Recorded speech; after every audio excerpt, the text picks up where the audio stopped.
Hi, my name is Carrie Case, and I'm going to be your facilitator for this lecture today. Today we're going to talk about fragments, and we're going to talk about what they are and how to fix them. So the first thing to remember is that a fragment is a piece of sentence. It's often made up of a group of words that may appear to be a sentence, but really only make up a fragment. And they're usually missing one of the following pieces that would classify them as complete sentences. So they have to have all three of these pieces in order to be considered a complete sentence. Now the first one is commonly the subject. Remember that in most sentences the subject is what the sentence is about or is the doer of the action. So if the sentence is missing the subject, then unfortunately it's considered a fragment. So in our first example, brought the plans to my office, you'll notice that we don't have a doer for the verb here. We don't have anybody actually bringing the plans to the office. So therefore this is considered a fragment because it's missing the subject of the sentence. Second common mistake is the verb. So the example here is the architect to my office. So this is not always the most common type of mistake for a fragment. Typically the subject would be a more common mistake because we make a lot of assumptions about who our subject is or what our subject is doing. But the verb is often left out as well. And so in this particular sentence we don't have whatever action the architect is doing. The hardest one to, the next one is both the subject and the verb. So you're also missing the subject and the verb. In this particular example, the phrase to my office is a prepositional phrase, and it appears to go together, but unfortunately you'll notice it's missing both the doer and the verb.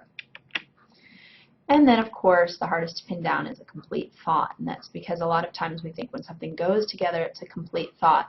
However, a sentence, in order to be complete, must have the subject, the verb, and the complete thought.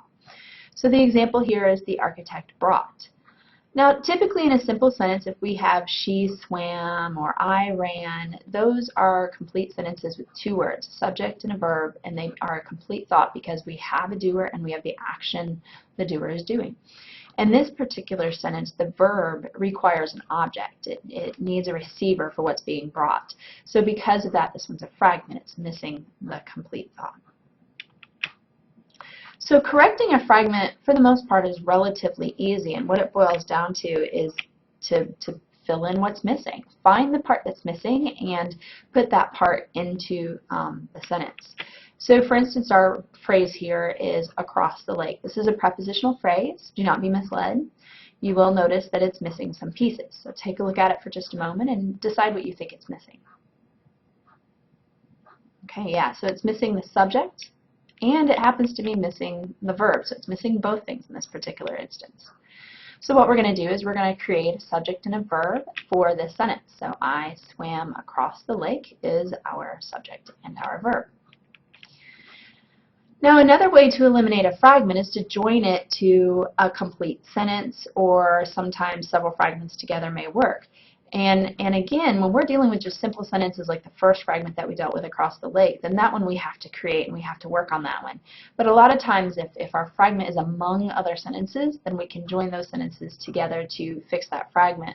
So you'll notice that in this group of examples here, we have three what appear to be sentences. And the misleading thought about why these are sentences is because they all have periods.